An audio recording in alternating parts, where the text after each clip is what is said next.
Mackenzie, Lemar.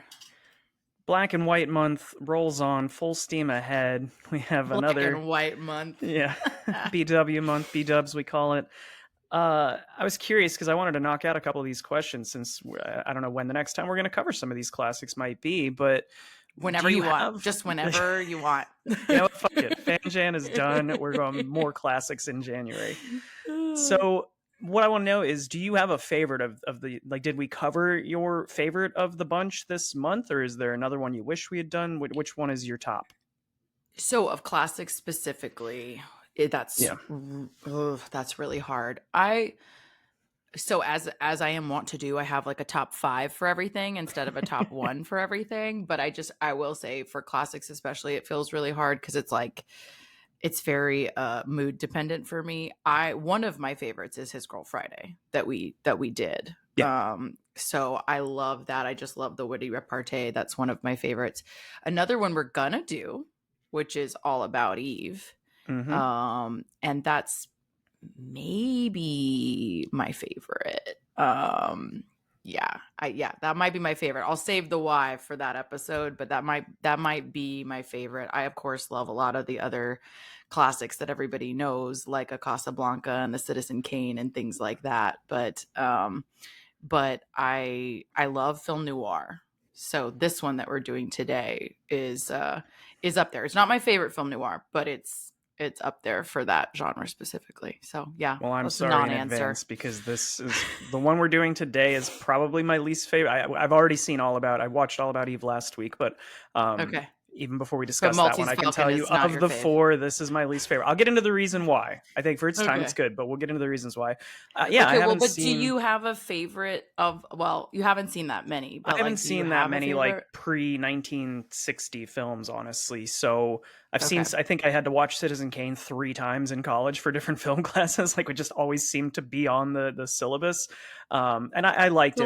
It's a little overdone. It's very well done, but it's a little overdone. In we get it. We get it. It's a good movie. So I think of the ones that, especially the ones we've seen this month, I still go back to It Happened One Night. I really had a good time with that one. It was I think one of the shorter ones of the bunch. It was straight and to the point, and the comedy held up pretty damn well. So I think of the 4 we've seen this month, that's probably my favorite.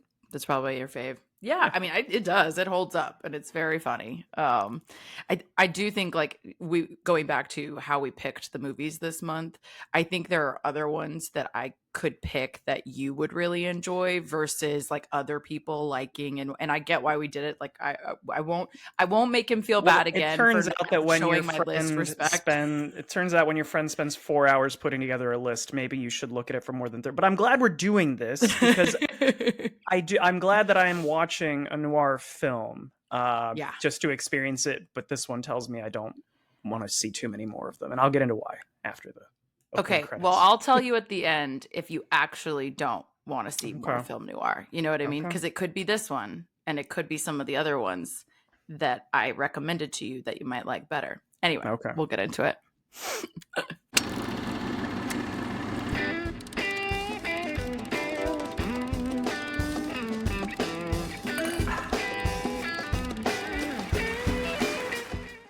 Welcome back to We Drink and We Watch Things. I'm Mackenzie. I'm Lemar.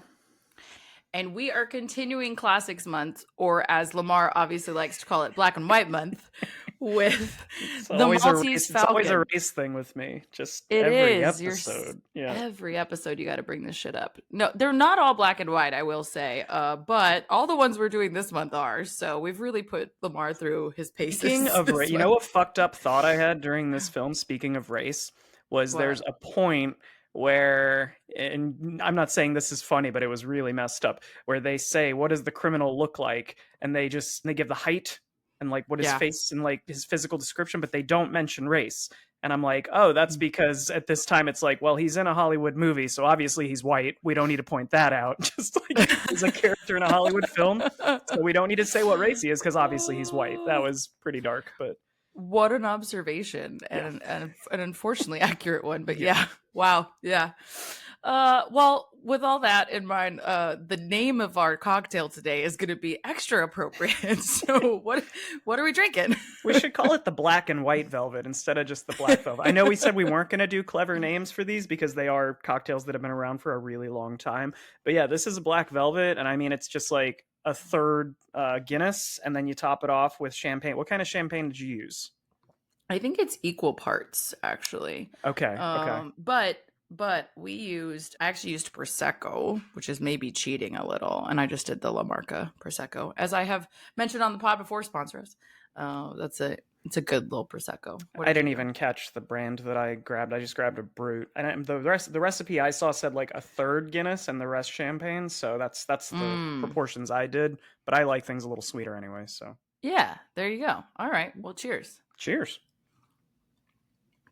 So do you like it? It's kind of a weird one. You know what I mean? Like it's, well, not I like weird, it because it's but Janelle loves Guinness. I'm not a huge Guinness person. I do like some stouts, but I like them again to have a little bit of sweetness. Go figure.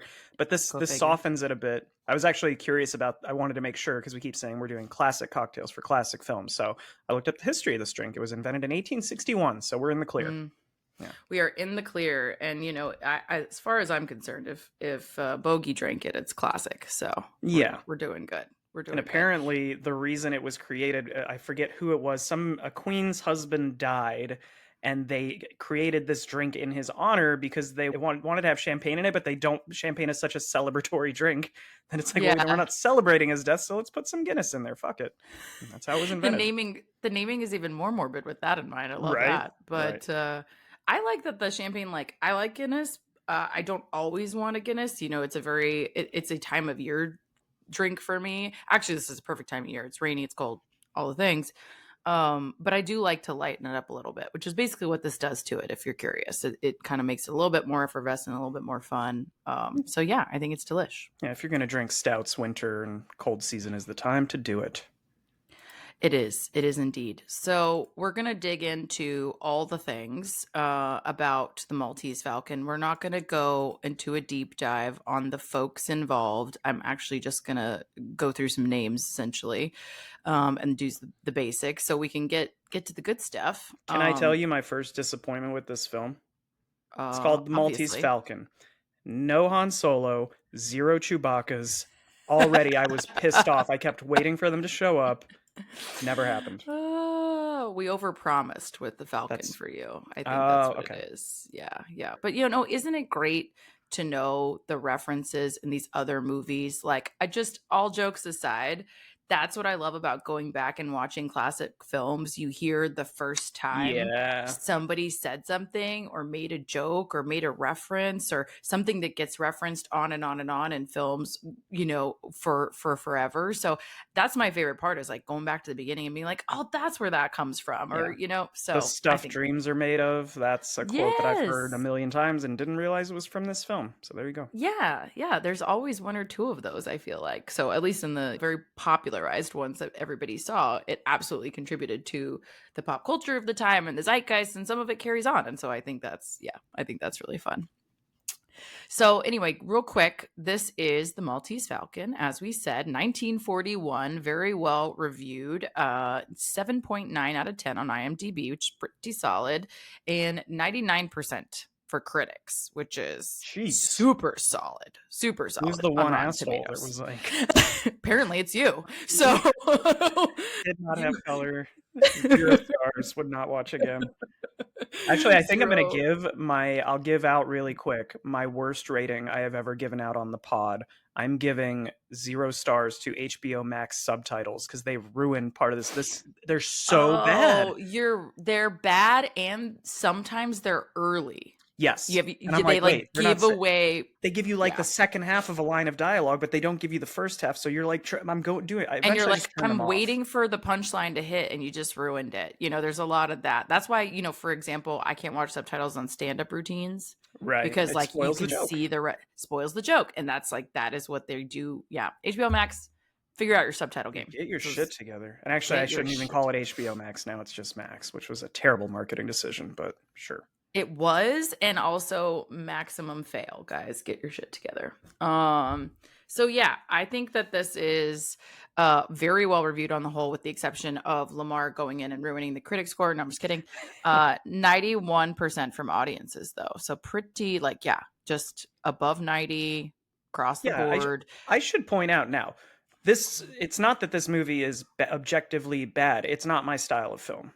What I found myself comparing it to the most, and I'll get into the reasons for why, were James Bond films. It feels like, I mean, it's a mystery, right? So it's not an action film, but a lot of the tropes carry over into the James Bond movies that would be made 20 years after this. So if you like a tough guy who's not showing a lot of emotion, who's romancing every female in the film, you're gonna love this movie, and it's the first wave of that. So I'm gonna probably have to give out 2 ratings today as far as objectively where I think this lies, but also my personal preference. It's just not my kind of movie.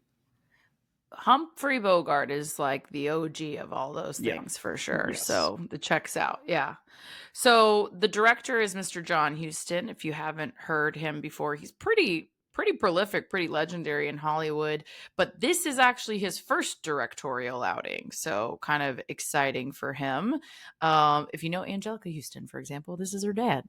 I have a secondary fun fact to that, and I just put together that they were fucking related thanks to you, because I was like, oh, so apparently I saw that he's the only director to have directed a parent and child duo both to Oscars. Not in the same movie, but he directed Mhm, Walter in The Treasure of the Sierra Madre. Have you seen that one? mhm, mhm, And then he mhm. directed Angelica in Prizzy's Honor with Jack Nicholson.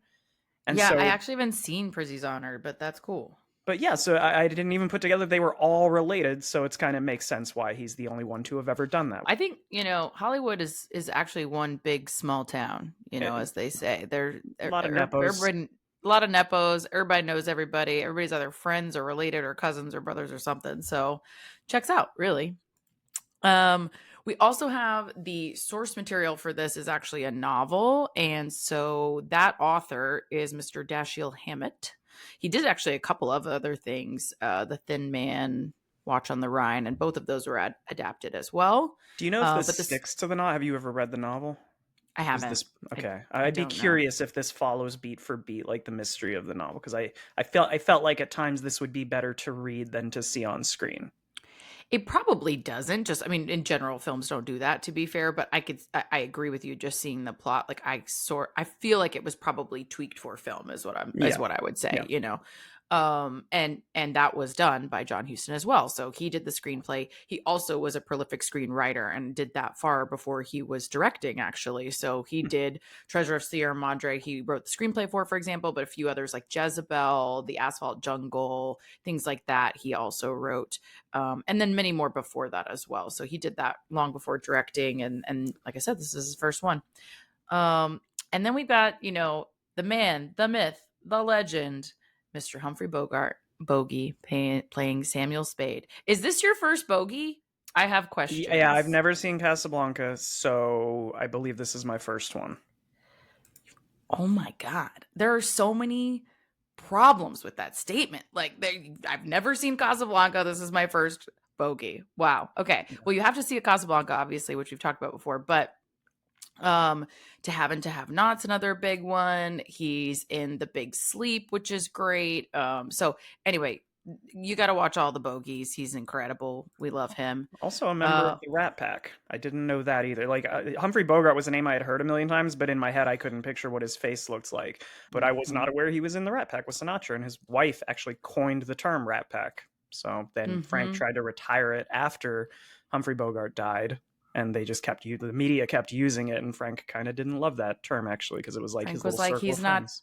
yeah, he's like, he's not with us anymore. Yeah. Yeah, totally. Well, next up we have Mary Astor. Not going to go through a ton of these. Maybe ones that y'all have known though would be like Meet Me in St. Louis, for example. She was in, and then also The Great Lie is another big one that she is known for. I actually haven't seen that, but she was in it as well. Um, and then Gladys George. So she's been in some older things before this, like You she don't say I did thought you were just Roaring. gonna say she's been in some older things. Yeah, okay. So Older she things prior to this. I'm saying so prior she to wasn't a member Maltese of the Falcon. Ocean's 8 cast? Got it. No, she didn't make a reappearance there, although she could have done great, I am sure. Mhm. But yeah, she was in the Roaring Twenties, for example, before this. But again, not a lot of these that most people probably know, to be honest. So not going to dig deep into them. We also have Mr. Peter Lorre as Joel Cairo, and my favorite thing about him is that he's one of those that he looks to me like he's been in so many more things than I can remember. As I was watching it, I was like, I've seen you in something else. Mhm. I've seen you in more and I just poured over his IMDb trying to remember them all. He is in Casablanca with Bogie as well.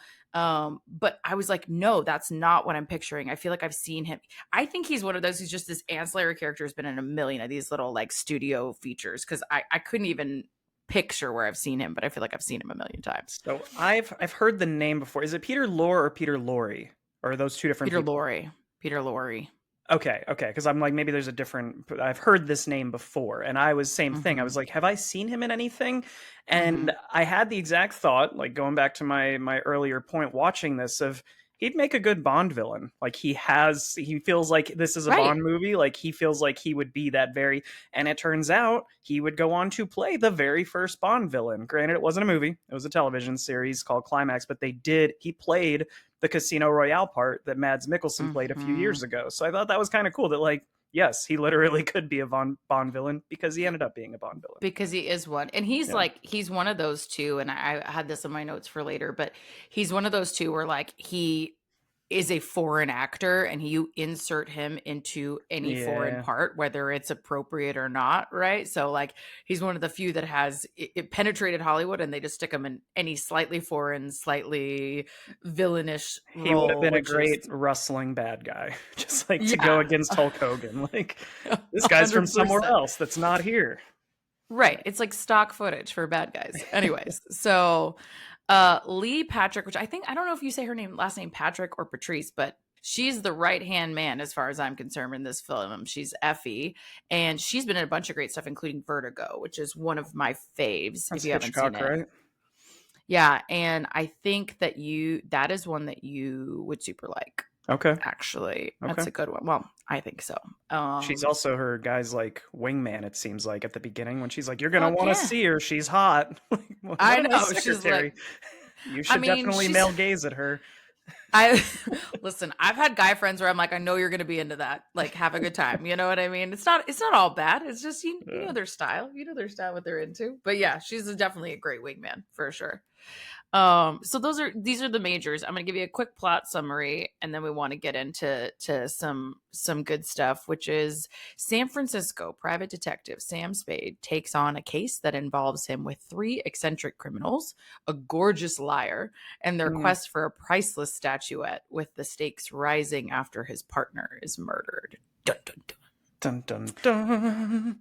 I know. The film Yes. did have a good score, even from the get go. That initial like, Yes. "Brum, brum," as it's giving you the opening. I didn't think we needed the whole explanation at the beginning of what the bird is or where it came from because it all gets exposited later anyway. But I did like Hmm. the score coming in real hard from the get go. The score is legit. I think on the whole, the way this is shot is really well done. Like the production design is really well done. I know Yeah. we joked in It Happened One Night about the screen during the car being like just dating the movie. Yeah. But there are several moments in this where I'm really impressed by the way that they staged the depth. Like this is it's kind of like you said last time of a lot of these things feel like plays and being Yeah. translated to the screen, and there are some tactics that have carried across from both, you can tell, to like show and define depth and things like that. And his office is supposed to be in San Francisco where you can see skyline and the bridge, and there's a part where he goes to the scene of the crime and he's seeing over this hill and into the city and things like that. And all of that to me held up pretty well, pretty darn well for the time. So I think on the whole, the production is Yeah. still holds up pretty well. It I looks think. beautiful. I was curious. I meant to Google this. I'd be curious what number appearance this was for the Golden Gate Bridge, because I feel like that's the most pictured landmark in cinema. Like, you always, if a film is set in San Francisco, Yeah, there's yeah, gonna be, yeah. if you're watching The Room by Tommy Wiseau, there's like 8 shots of the Golden Gate Bridge. Hmm, It hmm. doesn't make sense, but I wondered if this was one of the first ones to do that, or in the first 20. I'd be curious about that. I think it was pretty early on, especially because they fucking announce it. Yeah, Like literally, it's like you're in San Francisco, and then there's a badging of the Golden Gate Bridge. yeah, Like, we want you to know what this is, which is, when you're announcing the location, you don't often announce the landmark. You don't go New York City, the Empire State Building. You know what I mean? Statue Like, of so Liberty. Yeah. right. So I think it was like a big moment for sure. So yeah, I think Yeah. that's a great call, and it probably was one of the first for sure. Maybe it So was like the introduction. Maybe that's why they put the name on there. They were like, "Hey, 1941, get used to this guy. You're going to be seeing him a lot." But it was like no one knew what the Golden Gate Bridge was if you didn't live in San Francisco. That's the history it's I'm true. sticking to. Okay. Well, we're sold. I mean, I'm not going to argue with you. They're going to have to fact check us to be sure. So, well, I mean, you get right into it too. Is the other thing about this movie. Like, you're in San Francisco, you're told exactly where you are, but then you immediately go into like there is some drama at the top. Again, we got wingman Effie being like, "Hey, there's a sexy lady in your office who wants to talk to you." And then you go in there and this girl is at 1,000 immediately. Yeah. She's just already, you can tell, gonna be a ball of fun. And also, for the And record, guys, again, the movie's almost 100 years old. Spoiler warning, whatever. oh yeah, turn around, don't drown. Yeah. It's spoiler time because yeah, this movie's almost 100 years old. Yeah, so she just comes in with a case. She needs help. She is asking him immediately to kind of save the day. And my favorite thing about this is that he just looks suspicious the whole Yeah. time, 100% of the time. And you can't tell, at least at first, whether it's about her or about this is just how he is with everybody, right? Like, is this just how he operates? He just assumes that everyone is lying, because he's definitely approaching her with real skepticism about her story, right? And I want to ask you your first take, having not seen this before, because it's hard for me to watch it like I've never seen it before. What was your take on this first scene with them and her whole story, her whole spiel? Like, I think one of the things that I wrote down was that with the rest of the movies this month, the tropes that appear, I think, have been repeated throughout the last 100 years, and sometimes it does better. Sometimes this is the one of the ones where I feel like all the tropes in this have been improved upon, and it's hard to watch this in 2024 and be like impressed, I guess. I feel like if you were to watch a show like Sherlock, where he kind of narrates through and they zoom in on like the sweat beads and like the little ticks and they point out how they know people are lying, mhm, I mhm, think it would read a mhm, little bit better. Whereas in this, I bought her mhm, story off the bat because it wasn't until later that he's just like, "You were lying the whole time." And then he points out the inconsistency. I wish mhm. that they had sort of addressed that. I feel like Sam Spade isn't all that great of a detective, honestly. Like, a lot of the case You know just who falls into is? his lap. Effie. Yeah. Effie's pretty great, Yeah. actually. Effie's super observant, because that's the difference. Women are just very naturally observant, so she could just be a detective Yeah. out of the gate.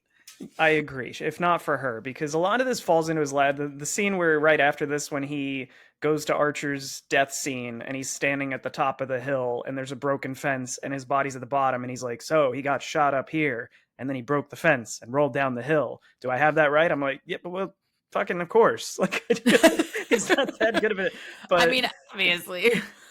but yeah, like I think that initial scene is cool. It gets it established. I like that they do have the tension between the two partners, because I was a little, again, first watch, I was a little confused why he didn't seem super upset when he found out his partner died. And then you find out he was kind of might have been having an affair with the wife, or like his partner and the wife were on the outs and getting divorced, all this stuff. Hmm. But yeah, like a little slow out of the gate for me personally. I feel like it's funny you say that like, why doesn't he care about his partner and like his partner dying, and is it because he's having this affair after all? I think that's just supposed to be Sam. You know what I mean? Like, I love when he calls Effie to tell her that Archer died and was shot, and he's like, "Archer was shot, yeah, dead," and Like she's just repeating back what they're saying on the Ri phone. That right, trope. and he's like, and she's like having, she's getting upset, and he's like, "Don't get excited now," like it's Yeah. all almost monotone. He's just like, "Why are you getting so excited? He just died. Like, what's a big deal?" And I just love that kind of almost monotone to his emotionless Yeah. about things that you expect him to be emotional about. And I think that's interesting juxtaposed against later scenes where he's flying off the handle, right? The At the anger, tip of a hat. Yeah. the falling in love over the court. I fucking hate this. Again, if you love James Bond movies and you love action things with the main character being this stoic person that doesn't seem to feel much, but at the end of the movie, he's like, "I love you," and well, where did the fuck did that come from? Like, I don't love the tropes. I don't love the genre that this sort of gave rise to. So that entire him being just certified badass at the beginning and then at the end confessing his love and having I actually liked it when he got angry in the last like 2/3 of the film because it was nice to have him not be cool, calm, and collected for a change.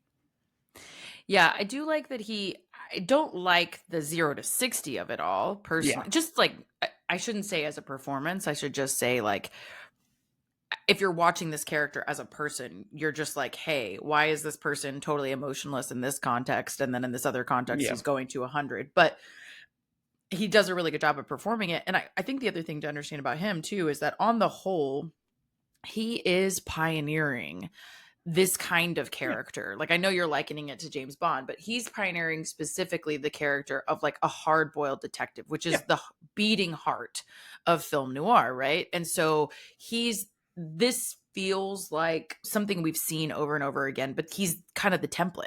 Yeah. His performance here is the template for that going forward. And while I agree, I don't know if it's the best iteration of that because I think other ones later do it better, like I said.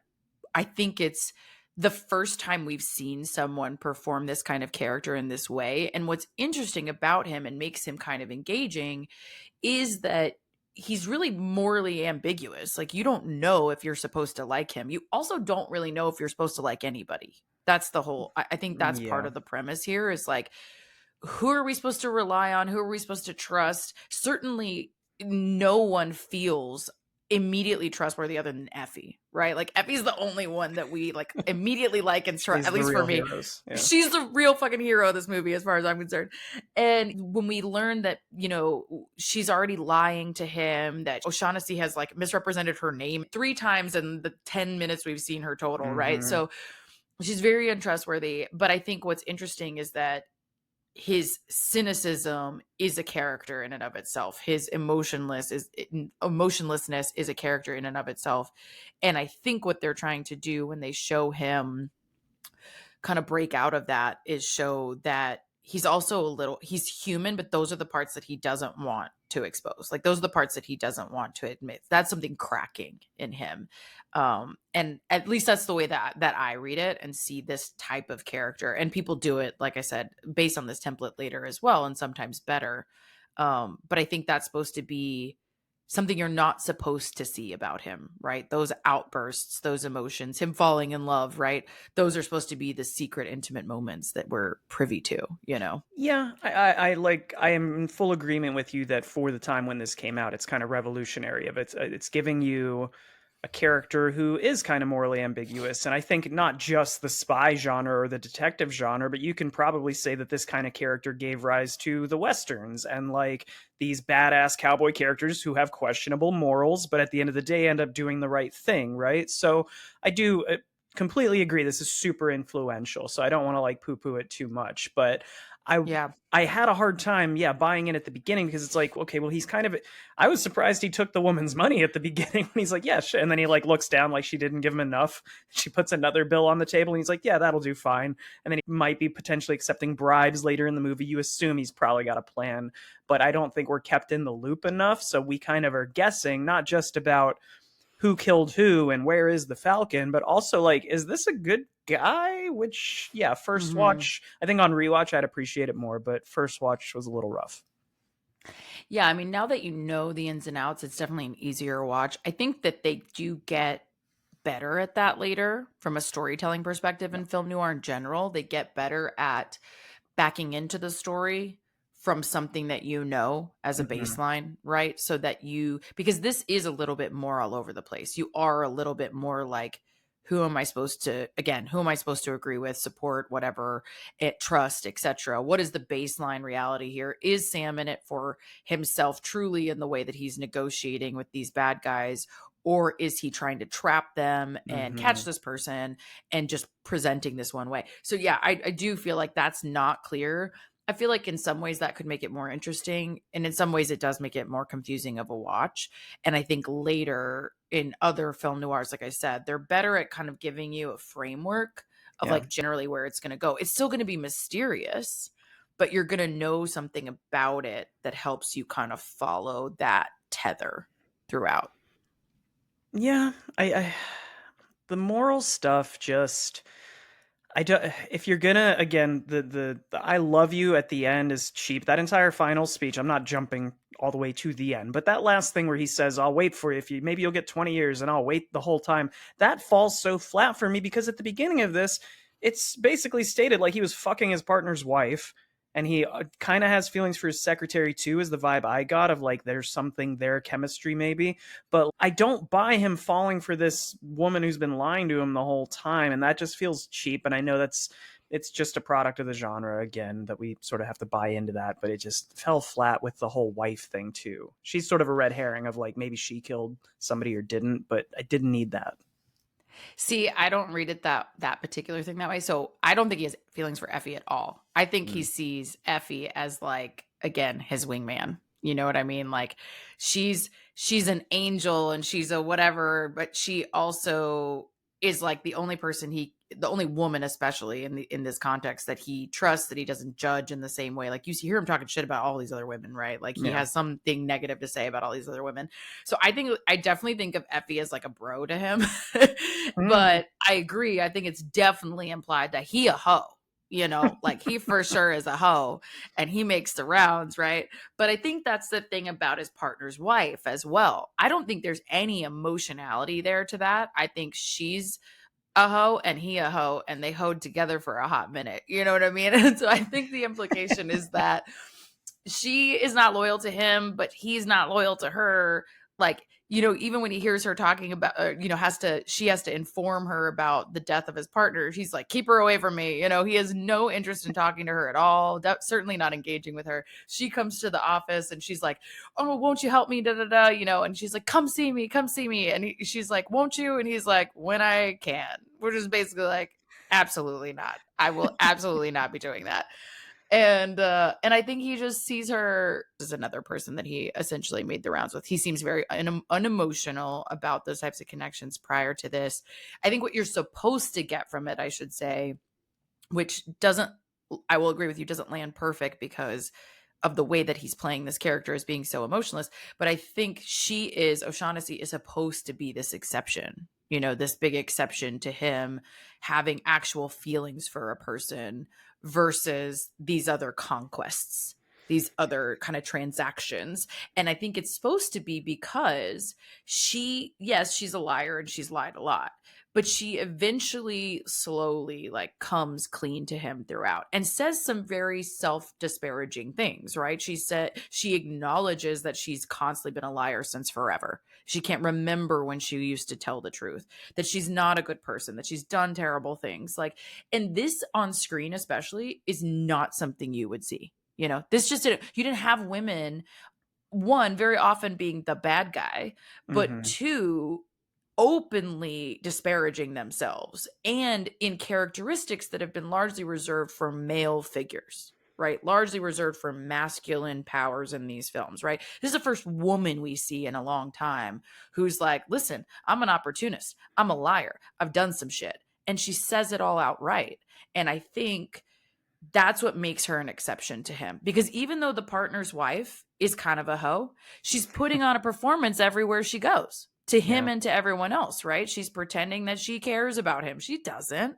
She's pretending that she cared about her husband dying. She doesn't. But she's not going to say that, you know? O'Shaughnessy is saying it. And I think that's what he can relate to. and what he respects about her. And I think we're supposed to see her as an exception because of those things. I suppose that's fair. It just doesn't feel super. Or I would have rather they just had her be a complex villain character without having any of the emotion, the feelings get involved. Because even the first Yeah. kiss, just I'm like, what?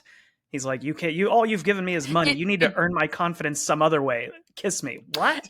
No, and I love my favorite part about that scene. One, you're right, but two, my favorite part about that scene is she's like, "Well, how else am I going to earn it?" And he kisses her, and we're like, "Oh, sex. That's how. Yeah, That's how we got to earn it." that's how a man knows you're telling the truth. Uh, Yes, because that's when we're most truthful, right? yeah. Obviously. So no, I love that. It was so funny. But I agree with you that the first kiss, especially, it does kind of, it's a 0 to 60 moment yet again. I do Yeah. think they're sort of trying to lay that groundwork, don't get me wrong, but I think the timing could be better for sure. And I think my big observation here is that Lamar just doesn't like when there's a love story. He's like, fuck you very much. I don't need your out of nowhere love stories. I just want the action. I just want the drama. I don't want any love. Fuck this. It's a product of cinema, I mean, I know that I don't know, this is a complex thing. We're like, cinema, we are in a rut, not a rut, but like there are a lot of sequels and requels and remakes and all these things where we do run it back. Sure. But I think at this point, if you're going to tell an original story, like I think we are more in the habit of the writers and the directors having to earn love stories. I'm trying to think of a good example of a recent film where like there is a male and a female lead who don't end up together at the end because it doesn't fucking make sense for them to end. Like it's not just, oh, there's chemistry here because it's a man and a woman. Like it has to be earned, and I don't think they do enough early in this to get that last thing to hit for me. But I wanted to pivot to like, what do you think the overall mystery of this? And this is what I was talking about earlier with like the book. And I'm curious to know, does the book, is it the exact like beat for beat in the way it unravels the mystery? What do you think looking back on this, knowing it is from 1941? Like, how do you think it plays out? And do you like the actual mystery story being told? I think the mystery story is a bit complex. Mm-hmm. I think they introduce a lot of characters that make it maybe almost unnecessarily confusing. Yeah. I do think it becomes a template for mysteries in the future, and even Bond films, for example, which again, based on novels, so I don't want to say too much about that, but just I think it becomes a template to the effect of if we introduce a lot of characters with a lot of unknown motivations, then we automatically have a mystery on our hands, right? Yeah. And I think that's kind of it's done okay here. It's not done perfect here. You see it done poorly later, actually, for that reason, where it's really overly complex. Like I said, I think what would be more interesting is sticking to the complexity of the characters themselves. I will say that, like, if we reduced even just one or two people in this film and we spent a little bit more time with certain characters, that could be a more interesting mystery to me. Like, let's spend more time with Joel and understand his motivations. Let's spend more time with the fat man and understand like how he got there. He does get the most period of time. Did we need to have Gutman and for him to have two henchmen? Like, why do we need both of those guys? Right, exactly. Why do we need two henchmen? Let's eliminate a henchman. I agree with that. I do feel like we get more time with Gutman, and that is some of the more intriguing scene work, right? Like they're having interesting stories. You're getting the backstory. You're understanding this person's motivation. And now you're getting into a real negotiation that calls into question both of their motives in a more interesting and engaging way, in an engaging scene. Those are the parts that I love. Those are the parts that I think are really more interesting. I think you could trim the fat a little because this story is a bit overly complex, and we could keep it about the people and their motivations, and it could still be pretty mysterious. Yeah, the more intriguing mystery, and I know they weave the two mysteries together. Like, I don't really give a shit about the bird. Like, the whole, we're trying to get this bird, I'm going to pay you to get the bird, and I know where the bird is, but you can't. I don't like that, the power dynamic. And again, it feels like a Bond movie without action sequences, or when they get in the room with the villain and the villain unravels everything and tells them how we got here. And it's just that's why I'm like, if I read this in a book format, would it land a little bit more for me? But the more intriguing mystery is the deaths, like who killed his partner, who killed this other guy. And they're trying to weave it together, and it does, weave together with the bird in the end. But the big reveal that O'Shaughnessy is the one who killed his partner, I think that's the thing that lands the most for me, of like, oh shit, I Yeah. actually didn't see that twist coming. But the whole Yeah. Falcon drama doesn't really do much for me. I think it's supposed to be the through line. It's like, why are all these people It's like a means to involved an with end. each Yeah. other? Right. Yeah. Like, why are they all engaged? And why are they so motivated? Right. Like, what else would motivate them but this really expensive, heirloom kind of thing? Because, even just the money wouldn't be as intriguing. I think you Yeah. get to tell this story that spans centuries, versus being able to Fair. just be like, we got some money that we are trying to track down, like that's not as engaging. I think it's supposed to add some mystique to the story, but I still agree that it could be simplified, and the people's involvement with it could be simplified. What I do think it gives us that's really interesting, though, are some really unique characters that, for example, you would not see in cinema, certainly in like the 90s 2000s eras of film. Maybe more so now we could see this kind of person, but Mm-hmm. we definitely wouldn't have in this kind of mid period of hyper masculine men on screen, right? Like that.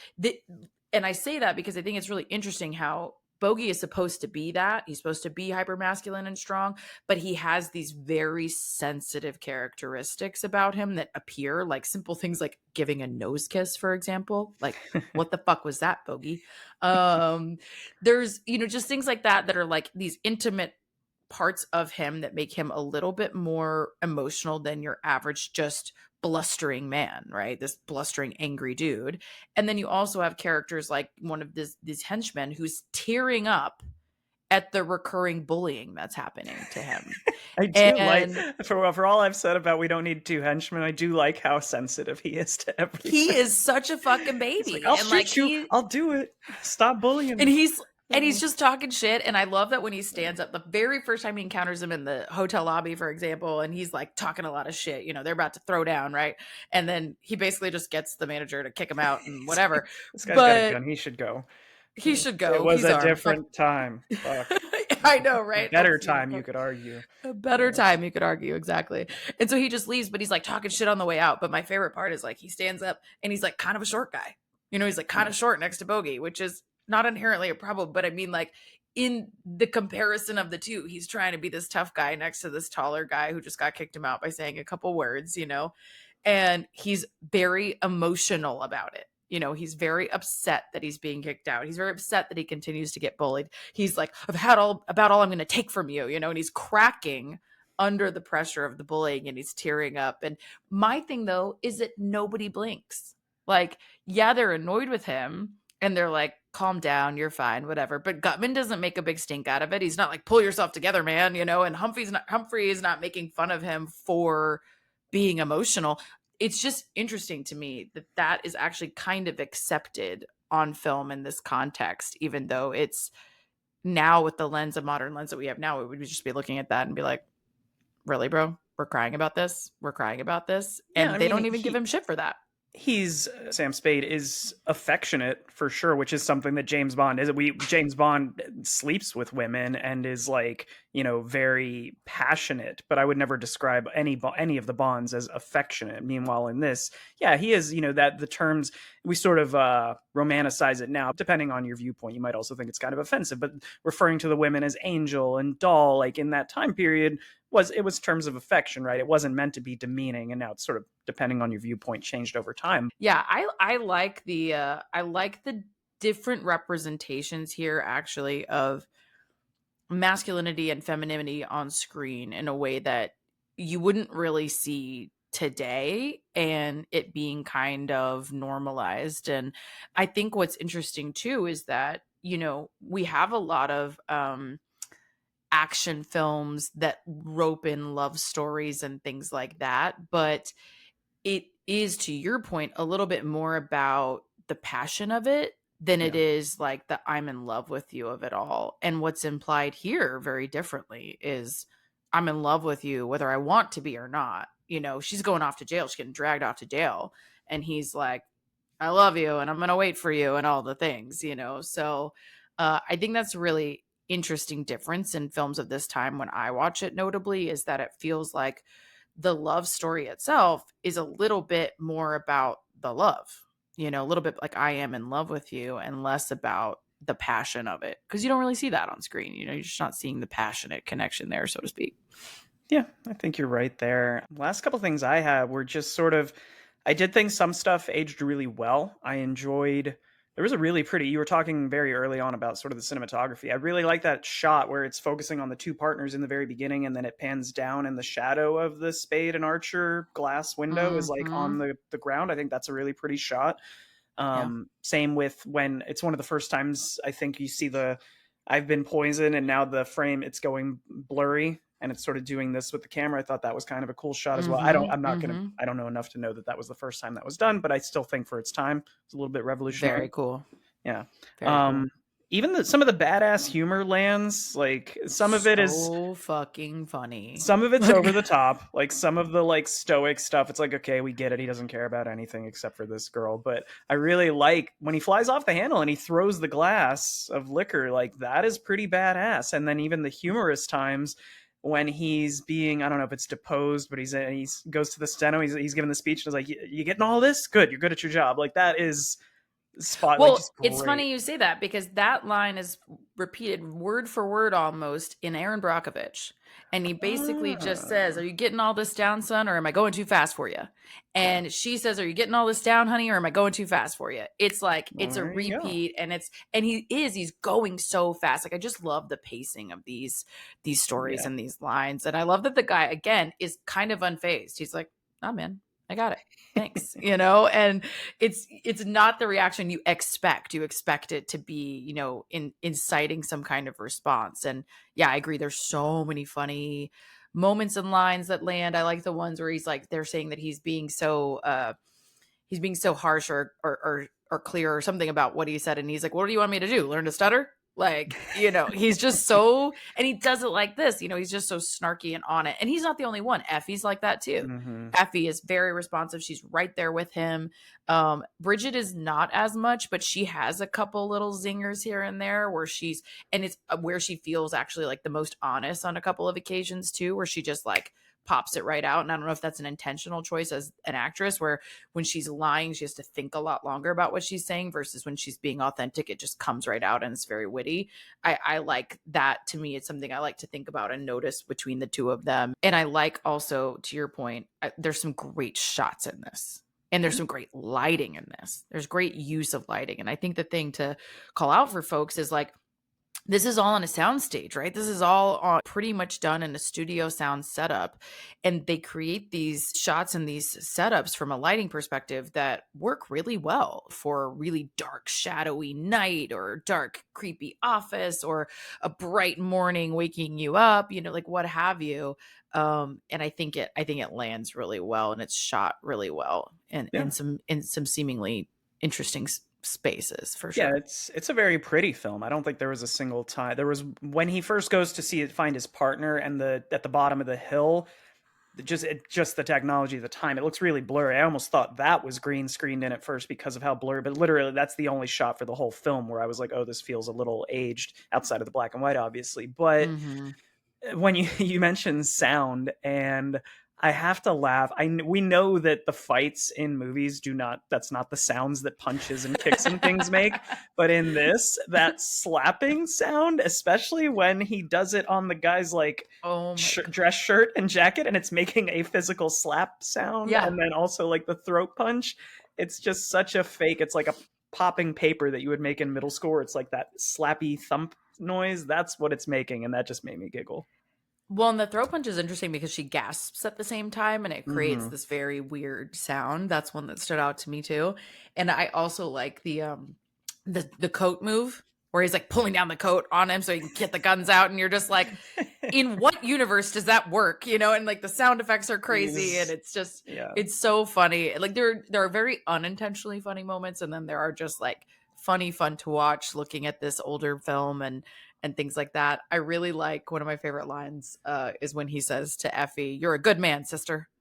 Yeah. And I mean, I that just that validates your point earlier of, like, he doesn't see her as, a sexual possibility. It's just they're partners. Yeah, you're she's just his my real homie. You're partner, just yeah. my partner. You're my friend, whatever. And I just thought, like, what a high compliment back then, especially to be for a man to consider you essentially an equal. I mean, yes, he makes her do some bitch work, don't get me wrong, but on as close to equal as is going to I happen don't at this think you're time. allowed to call it bitch work, Mackenzie. People might be offended by that.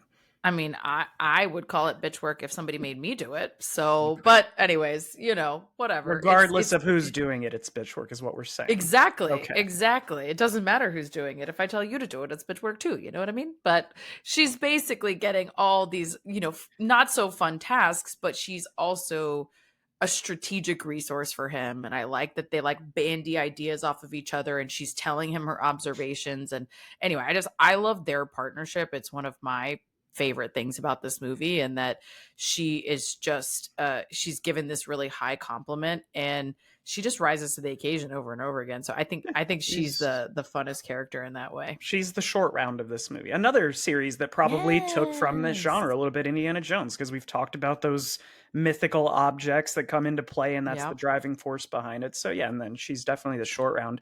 You called Right. out the silliness of the coat pull move.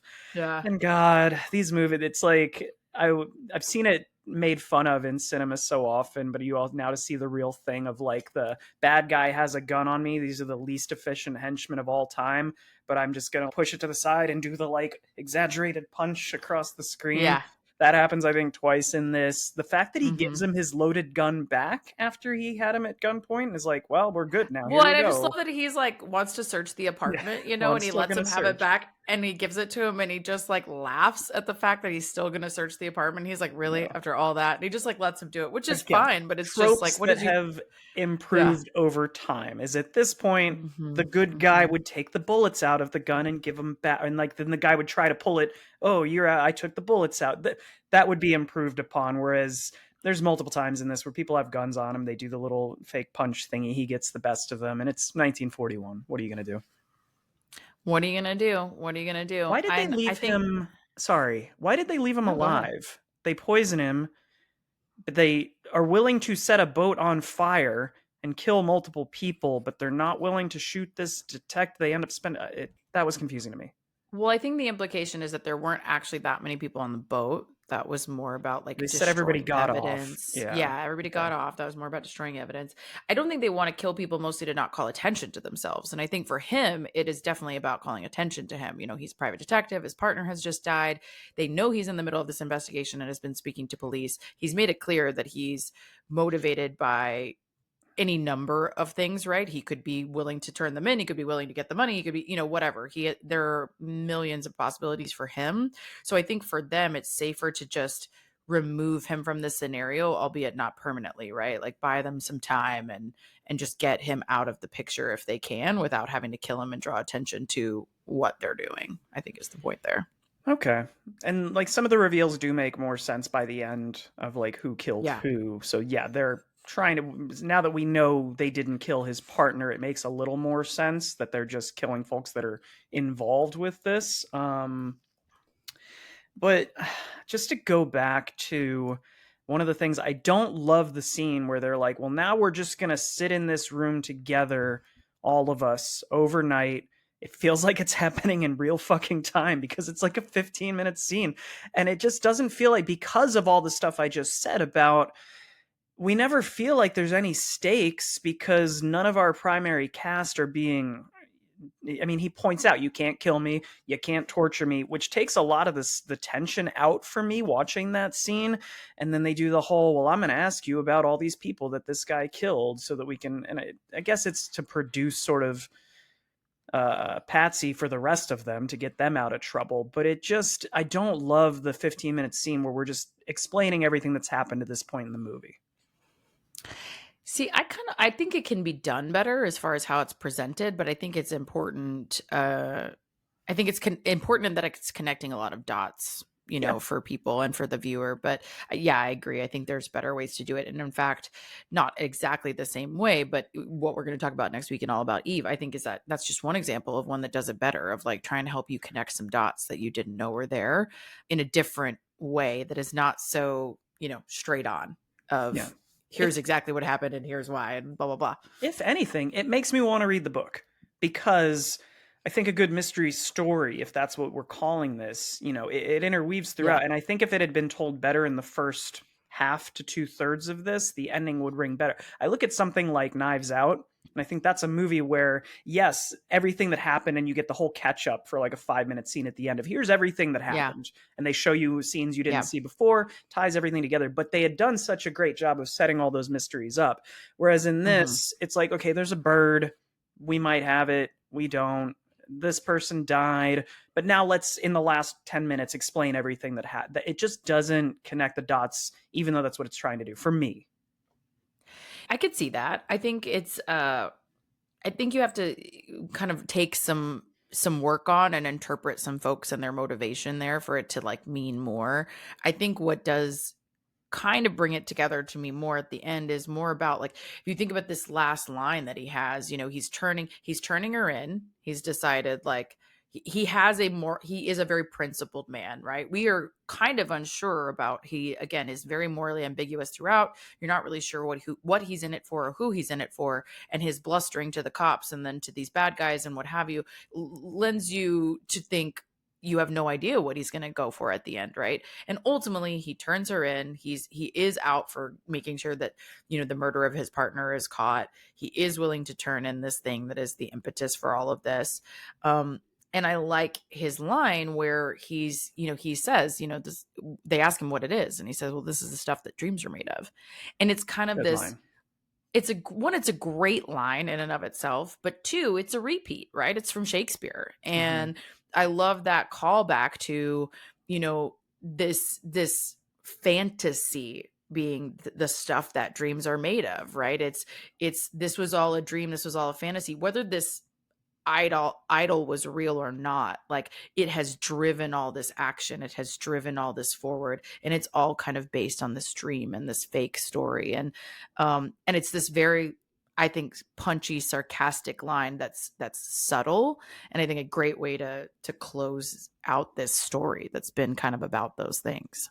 Yeah, we get everything defined about Sam in the last 10 or 15 minutes of, we've talked about where is he emotionally, what does he actually care about, does he have a moral compass, all this stuff. And we find out that he's a better detective than we thought, even though the first half of the movie doesn't do it. It's like, oh, the villain circled the boat that they're going to. Lucky for you, detective. Just little things like that. But I did think it was smart that we see how his plan comes together. He gets them arrested, has the confessions, keeps the $1,000 from the envelope. He says it's for his expenses, but ends up like giving that to the cops too, of saying this was the money they were going to bribe me with. And he should have hung on to it, because with inflation, $1,000 now is $4.6 million.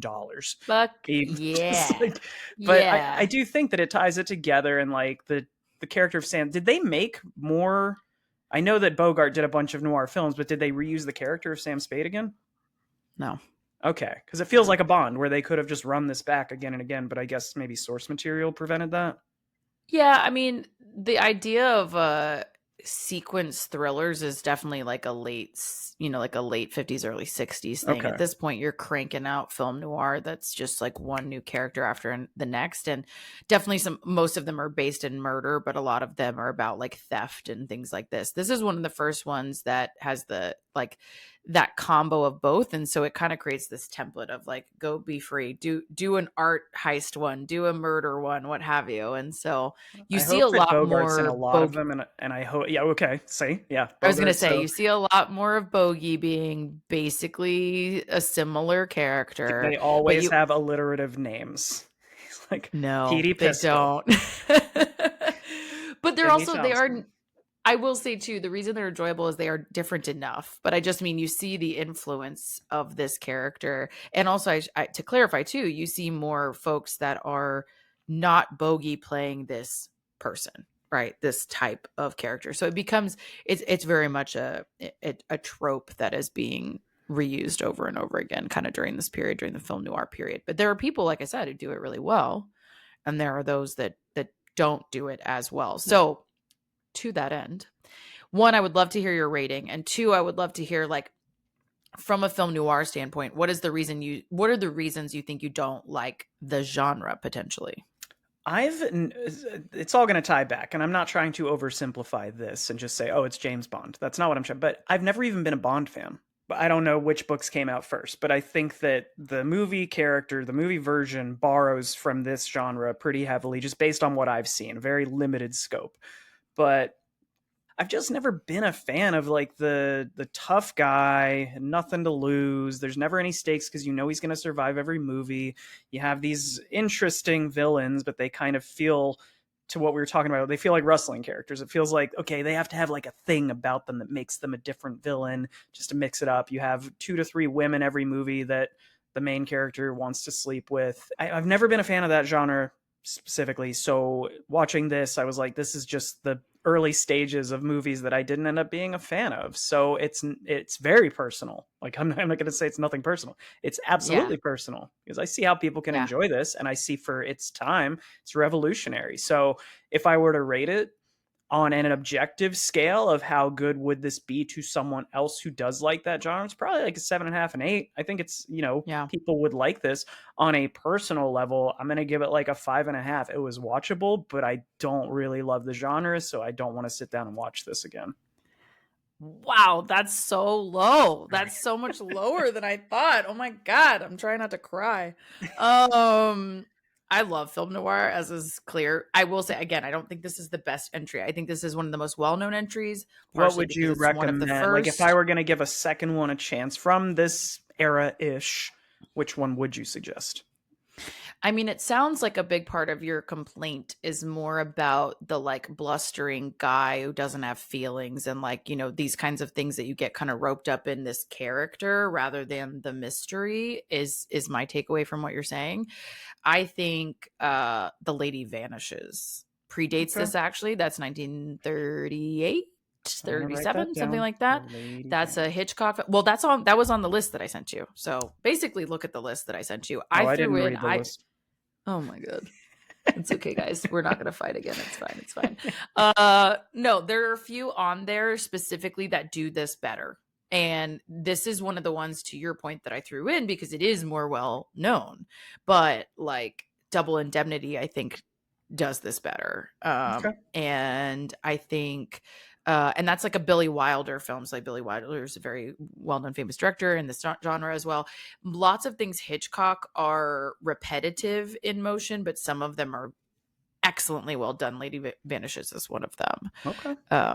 So yeah, and I think it also too, if you're not looking for like just a tough guy, but a little bit more well-rounded character, a little bit later, To Catch a Thief is a really fun film noir with Cary Grant and Grace Kelly, and it's still got mystery, and it's got a little bit of that Bond type of like suaveness like you're talking about, but the point of the story is not that he's this blustering emotionless detective type, right? So it's more about the story, I think. But I think The Lady Vanishes might be one of my absolute favorites as far as film noir. So Okay. definitely recommend I've that. written Yeah. that down. What about you? What's your rating on this one? I'm sorry that I gave it a 5.5. Well, don't get me wrong. Like I everything you're saying, and I hope that was clear throughout. I hear you because I think it can be done better. But I can't help but look at what a not quite beginning, but what a standout in the genre it was, the way that it Mhm. impacted so many other films. But also, I think on a first watch, it is a fun watch. It is really interesting, albeit a little bit confusing depending on the time. I like the performances. I love Yeah. Effie as a character, as I've said. So I still have a great time watching this movie. I still think it's a great time. Think it ends with I love a level last line that makes you think. You always can like win me over at the end if there's something like that. So I think I would give it like a 7.5. Okay. I still think I think it's a good time. I would rate things like The Lady Vanishes, for example, higher, but I do think it's really good. It's still a good time. Still a good time. Oh, I did one other thing that I really did like about it. And I meant to use this at the beginning when we did our cheers with our drinks, but I love the cheers of here's to plain speaking. I'm stealing that toast. I do like It's like, that. hey, And let's get drunk and be honest with each other. Yeah.